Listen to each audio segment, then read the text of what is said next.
organic, unpredictable, unknown, lovely, beautiful, a sense of fulfillment. This is part of the pleasures of life and not the chores of life.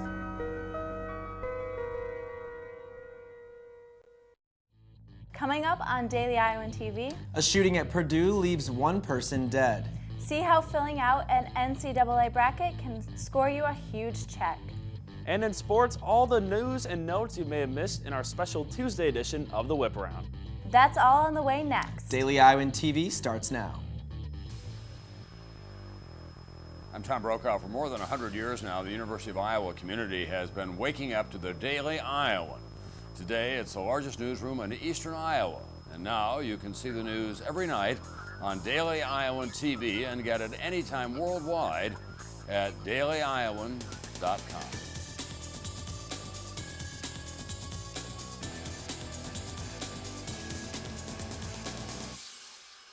You're looking at students fighting the bitter cold as they head back to class this morning. We hope students and faculty had a successful first day. Good evening, I'm Brianna Jett. And I'm Reed Chandler. One person has been pronounced dead after a shooting today on Purdue's campus in West Lafayette, Indiana. According to Purdue's campus newspaper, The Exponent, officials confirmed the victim, Andrew Bolt, was shot during class around noon Eastern Time.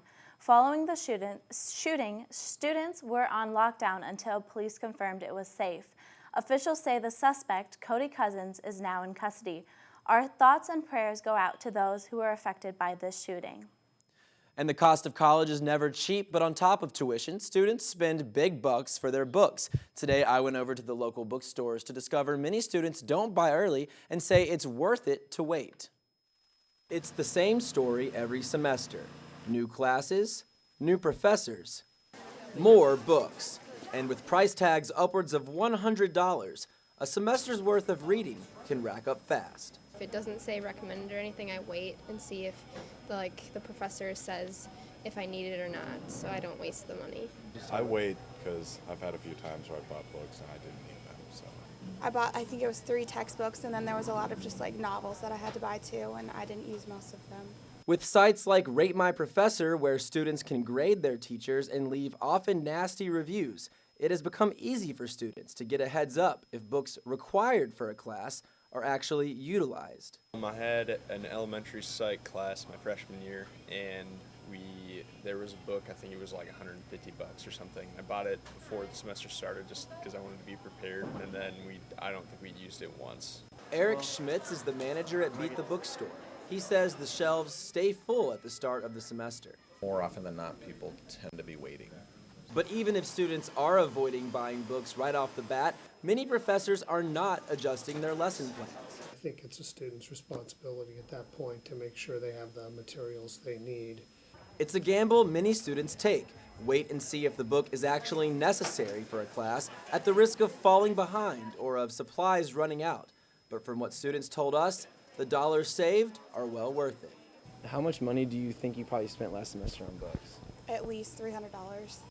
So you would be willing to say about $300 was wasted? Yeah. Reed Chandler, Daily Iowan TV. And speaking of just getting back to school, a lot of students told us today that they've caught up on addicting shows on Netflix over winter break. I have to admit that I watched a lot of Sons of Anarchy over the winter. And I watched Gossip Girl. But now we're going to hand it over to our own Aaron Faust with this week's edition of Street Chatter. This morning, I caught up with some students on campus, and I have to say, there are some TV shows I need to look into. Orange is the New Black. It's a Netflix-only series, so I had heard of it through a friend, and it's pretty addicting. I'm looking forward to the second season coming out here soon. Over break, I rewatched Lost on Netflix, and it was very time-consuming, but it was nice because I had nothing to do. Breaking Bad. I caught up with Suits, which is a really good show. It's about kind of like lawyers who kind of mess around with all the different terms and things around the lawyer field. I spent some time watching some anime. I watched Samurai Champloo. I have to agree with Breaking Bad. It is a show I just cannot seem to get enough of. We will be tweeting out our Street Chatter questions every week. Tweet us if you want to show us your interests or your thoughts. It may be bitter outside now, but we are going to jump to a new exciting event taking place in April, where hopefully campus will be snow-free and coat-free. The University of Iowa will be hosting the first Color for Your Campus run. The 5K race will start with runners in all white, and by the finish line, they will be splashed with black and gold. If interested in showing your school's spirit, registration is taking place now. Don't go anywhere. Coming up later in the show, we find out what seems to be the major of choice for a lot of international students. And in sports, the latest sound from Iowa's wrestling meet and greet with the media Tuesday afternoon. But before we get to that, we're going to toss it over to our weather reporter, Kelly O'Lean, to let us know how long this frigid cold will last. Thanks, guys. This past weekend may have been warm for the start of school, but temperatures are dropping like that dreaded math class. Tomorrow afternoon's high of a whopping 12 degrees Fahrenheit will feel like a negative 15 after wind chill and drop down to 2 degrees overnight. A look at the rest of the week. The peak of the cold will come on Thursday with a high of 2 degrees, so be sure to bundle up. Friday, the temperature will shoot back up to 35 degrees and will stay in the high 20s throughout the weekend. Sunday will be a good day for students to stay in and recover from that first week back to school with a high of 26 and snow showers throughout the day and into the night. This weather roller coaster will give students a nice break over the weekend, but be sure to bundle up out there because temperatures are dropping. Back to the desk. In the fall, 800 international students began studies at the UI, and every year a handful of international students begin pursuing their majors in the spring. Daily Iowan TV's Melissa Dawkins stopped by International Student Orientation to learn why one area of study in particular is so popular with international students. International students brand new to the University of Iowa this semester are starting to adjust to a new climate, a new culture, and a new area of study. I don't know specifically with this group of spring students, but usually, particularly with the undergrads, a lot of pre-business students. Let's see what that looks like in numbers. While about 11% of all University of Iowa undergraduates are in the Tippie College of Business, that number rises to almost 24% when we just look at international students. Sometimes we hear students want to do something else, that a family might consider more of the soft majors. When Jung Jae-kwo started at the University of Iowa in the fall, her friends and family told her to pursue a degree in business, but she didn't listen. I told them I want to learn something about political science, and they really didn't want me to learn that at first, but I insist. International students are not represented in all possible majors at the University of Iowa. However, all of the most popular majors do have international undergrad enrollment. What major are you thinking about pursuing here? Comprehensive biology. Just open major right now. Whether new or returning, from right here in Iowa or from thousands of miles away, a new semester means a new opportunity to grow, learn, and explore. Melissa Dawkins, Daily Iowan TV. In addition to regular courses, international students have to keep up with rules on student employment, travel, and a handful of other requirements not applicable to students who reside in the U.S. With the college basketball season in full swing, everyone is starting to talk about the NCAA tournament.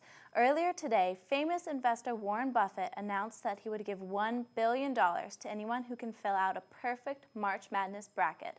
This is the largest amount of money ever offered regarding tournament predictions, but the odds of having a perfect bracket are a mere 9 quintillion to 1. Well, Reed, I have never paid attention to March Madness before, but I think this year I might be about to start. I have to say, Brianna, if there's one group of people that has a chance at winning that money, it's the Daily Iowan sports staff. So without further ado, let's toss it over to Daily Iowan TV's Kevin Glick for your daily sports fix. Kevin? Oh, we plan on cracking the code over here, Reed. So, Mr. Buffett, be sure to make that check out to the Daily Iowan TV sports staff. You can trust us not to spend it all in one place.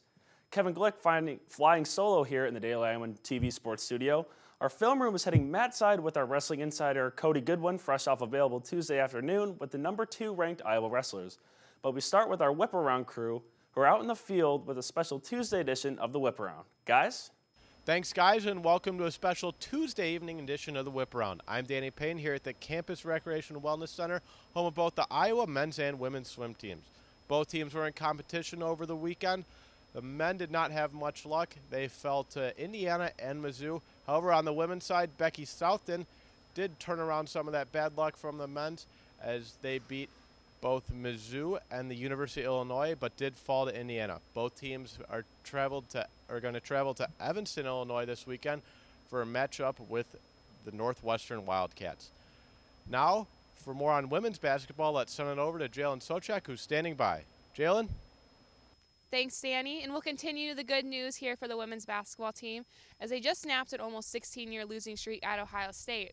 Freshman Ali Dissertoff starred in her first collegiate start, where she also posted her first double-double of the season with 24 points and 10 rebounds in Iowa's 81-74 victory in Columbus. And now we'll toss it to Taylor Axelson, who's standing by with the latest on the men's and women's gymnastics team. Taylor? Thanks, Jalen. The men's and women's teams both competed this past week, but neither of them did so hot. The women's team lost their road opener against Ball State, scoring their highest with a 48.2 on the floor. The men were over in the Windy City, where they landed in 5th place out of 6 teams. So that's it for your Tuesday evening whip around. See you guys later. Jalen, of course, following up on last night's update from Columbus, where Blue Raiders Bunch may have just turned the corner in the meat of their Big Ten schedule. Coach and company all smiles after their first win in Columbus since the late 90s. You know, I thought we had a great focus going into this game.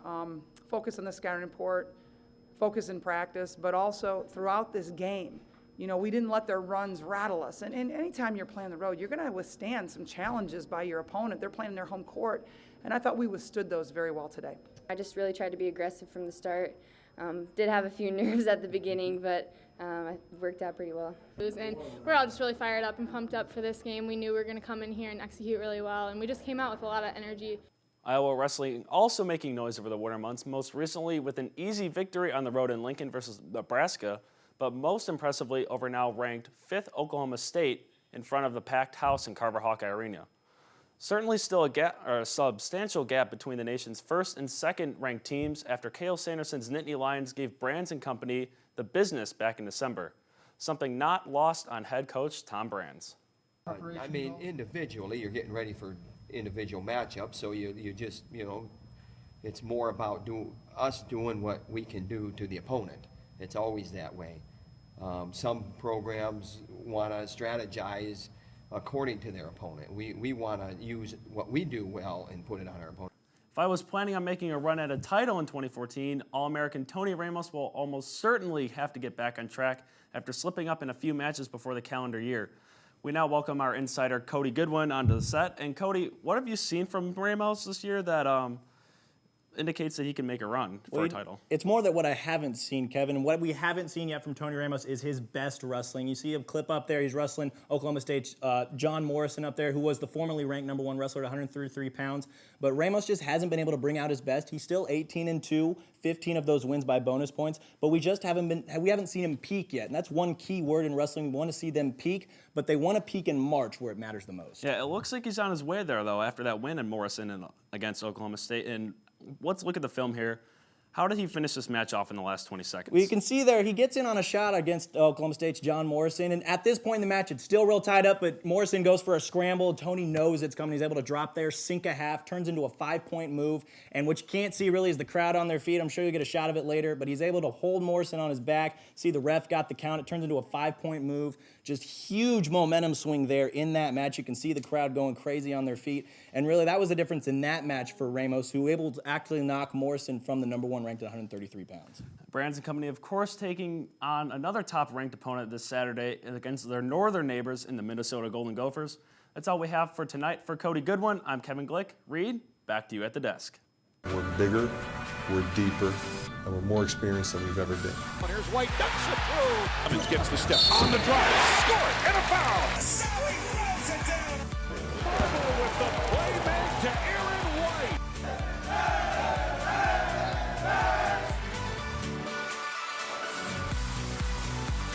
And only with Daily Iowan TV can you hear what the headlines will be in Wednesday's pages of the Daily Iowan. The city's Gateway project has drawn up a lot of controversy. Get tonight's results from the Iowa City Council vote. And read about the latest updates on construction at the UI's Biomedical Discovery Building. Well, that's your Tuesday edition of Daily Iowan TV. Check us out anytime online at dailyiowan.com. Thanks for watching and have a great night.